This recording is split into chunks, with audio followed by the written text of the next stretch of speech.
ኪራ በጽናት ላይ እየፈጸመ ያለው ነገር በጣም የሚያስጠላና የሚደብር ነገር ነው። እንዲሁም ደግሞ ለተመልካች ክብር የሚባል ነገር የለም። ለቀጣዩም ትውልድ ኢትዮጵያውያንን የማይወክል ባህል እያስተላለፉ እንደሆነም የሚያስረዳ ነገር ነው። ስለዚህ አንድ ሴት እንደፈለገች ስለቀረበችው ብቻ መጠጥ እየጠጣ ትዳሩን እንዳፈርስ የሚያስተምር ነገር ነው። ይሄ ነገር ትክክል አይደለም። ኪራ እያደረገ ያለው ጽናትን የሚወድ ልብ በምንም ቢሆን በምንም ዝም ብሎ እየተነሳ መጠጥ በጠጣ ቁጥር ይዘፈቃል ማለት አይደለም። ትዳር ማለት ከመጥፎ ተግባራችን የምንቆጠብበት እና ወደፊት አርያ ለልጆቻችን የምንሆንበት። ከትዳር በፊት ብዙ ወጣቶችን አይተናል። በጣም አስቸጋሪ የሆኑ ወጣቶችን አይተናል። ትዳር ከገቡ በኋላ ግን ሁሉን ነገር እርግፍ አድርገው ትተው ህይወታቸውን በስነ ስርዓት የሚመሩ በጣም ብዙ ሰዎች አሉ። ሲቀጥል ደግሞ ይሄ ህይወት አይሆንም ትዳር አይሆንም የተባሉ ሰዎች ከትዳር በፊት የሚያስተላልፏቸውን ባህሪያቸውን ትተው ትዳር ውስጥ ሲገቡ አንደኛ ጀግና ጎበዝ ለትዳሩ ታማኝ ሆነው የሚኖሩ ህይወታቸውን በስነ ስርዓት የሚመሩ ሰዎች አሉ። ስለዚህ ኪራ ደግሞ እያስተላለፈ ያለው ነገር እውነት ለመናገር በጣም የሚደብር ነገር ነው። ይሄ ምንድን ነው? ትዳራችሁን አበላሹ፣ ትዳራችሁን እንደፈለጋችሁ ተውት የሚል ነገር ነው። ስለዚህ ከዚህ ነገር ጽናት አሁን በጣም ልቧ ተሰብሯል። ሌላኛውና ደግሞ ከባዱ ነገር መሩ አሁን በኪራ ተናዳለች። ኪራን በጣም ትወደዋለች፣ ታከብረዋለች። አሁን ግን ከአቅሟ በላይ ስለሆነ ዝምታዋን ሰብራለች። ሰላም ውድና የተከበራችሁ የቻናል ቤተሰቦች እንዴት ናችሁ? ልይ ሰላማችሁ ይብዛልኝ። ለዚህ ቻናል አዲስ የሆናችሁ ሰብስክራይብ እያደረጋችሁ ቪዲዮውን እስከ መጨረሻው ተከታተሉ። እንግዲህ ኪራ በጽናት ላይ እየፈጸመው ያለው ግፍ በጣም የሚያስጠላና የሚደብር ነገር ነው ማለት ነው። ምክንያቱም ይሄ ነገር እንዴት ሊሆን ይችላል? አንድ ሰው በሰከረ ቁጥር ነገሮችን የሚያበላሽ ከሆነ በጣም አስቸጋሪና አሳፋሪ ነገር ነው። እናም ትዳር እንደፈለግን የምንጫወትበት ሳይሆን ትዳር የፈጣሪ ጸጋ ነው። ጽናት ደግሞ እንቅልፏን አታ ኪራዬ ምን ሆነብኝ ምን ዋጠብኝ እያለች ሶፋ ላይ ተከንትራ አደረች። አሁን ግን ያደረገው ነገር በጣም አጸያፊ ነገር ነው። ናሆሚ ለምሳሌ ናሆሚ መጀመሪያ ላይ ብዙ ሴቶችን ከዛው ከጓደኛው ራሱ ናኦሚ በጣም ብዙ ሴቶች ጋር እየተገናኘ ጽናትን ራሱ ለማጥመድ ሞክሮ ነበር። አሁን ግን ትዳር ውስጥ በመሩ እጅ ከገባ በኋላ ከሷ ውጭ ምንም አይነት ሴት ስትታየው አይተናናቅም። ሲቀጥል ደግሞ መጠጥ ቦታ ራሱ አይደርስም። ቢሄድ እንኳ ካፌ ምናምን ተጠቅሞ ነው የሚመለሰው። ኪራ ግን ከጽናት ጋር ወድሻለሁ፣ አፈቅርሻለሁ ህይወቴ ይላል እንጂ ምንም የአንድ የአፍቃሪ ምልክት የማይታይበት ነው። መማር አሁን ከናሆሚ መማር እንችላለን። ስለዚህ ሴት ባየ ቁጥር ከሴት ጋር እየሄደ ዝሙት የሚሰራ ከሆነ ምኑ ነው አፍቃሪ? ምኑ ነው ትዳር የሚባለው? ምኑ ነው ህይወት አለኝ የሚባለው? ስለዚህ ይችኛዋ ሴት ደግሞ ወይ አታምር ወይ አታፈር፣ አለባበሷ ሁለ ነገሯ የሚያስጠላ አንድ የኢትዮጵያውያንን ባህልም ሴቶችንም የምትወክል አይደለችም። ከጓደኛው ላይ ስልክ ወስዳ ናቶሎ ብላ ደውላ ማጥመድ ማለት በጣም የሚያስጠላ የሚደብር ነገር ነው። ሴት አዳሪነትን ብትሰራ እንደዛ አይነት ነገር ማድረግ ለህዝብ ማስተላለፉ እንደኔ ተገቢ ነው ብዬ አላስብም። ሲቀጥል ደግሞ በጣም የሚያስጠላ ነገር ነው። ምክንያቱም ድራማ እስከሆነ ድረስ ለሰዎች ቁም ነገር ያለውን ነገር ቢያስተላልፉ ብዬ አስባለሁኝ። የትናንትናው ስራቸው ይበልጥ በጣም የሚደብርና በጣም የሚያስጠላ ነገር ነው ማለት ነው። መሩ አሁን በጣም ተናዳለች። ይሄ መደረግ የሌለበትን ነገር ነው ያደረከው። እስከ ዛሬ አከብራለሁ እወዳለሁ፣ አሁን ግን የመጨረሻ ነው ያስጠላኸኝ። ባንተ ስተት ጽናት ሁል ጊዜ ስትሰቃይ መኖር አለባት ወይ በማለት መሩ የሌለነው ተናዳ የተናገረችው።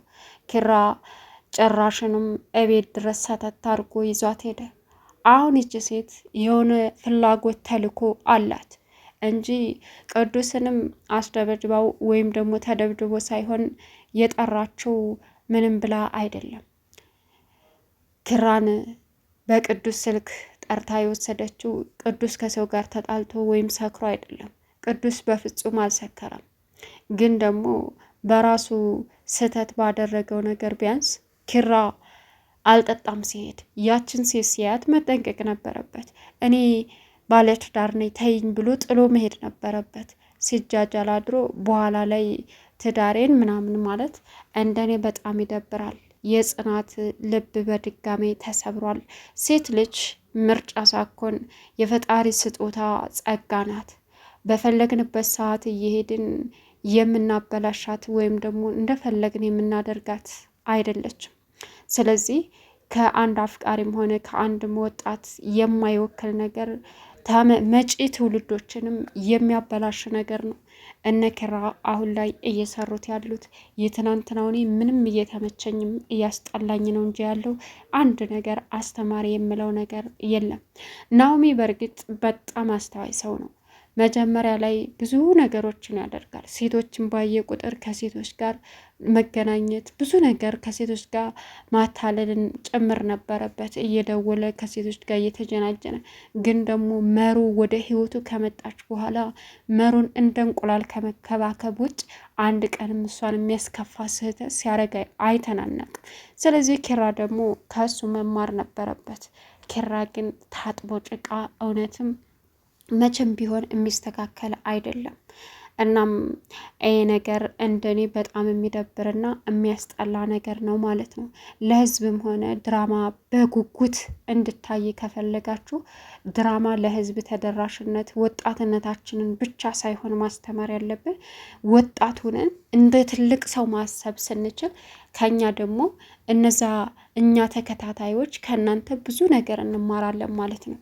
ስለዚህ ትናንት በተለይ የተላለፈው ምንም ደስ የሚልና አስተማሪ ነገር የሌለው ነው ማለት ነው።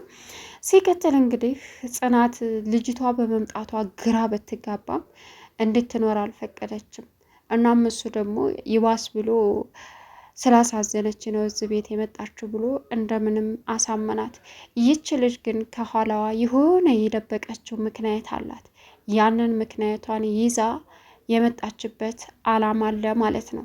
አሁንም ጽናት ሌላ ከባድ ችግር ውስጥ ትገባለች ማለት ነው።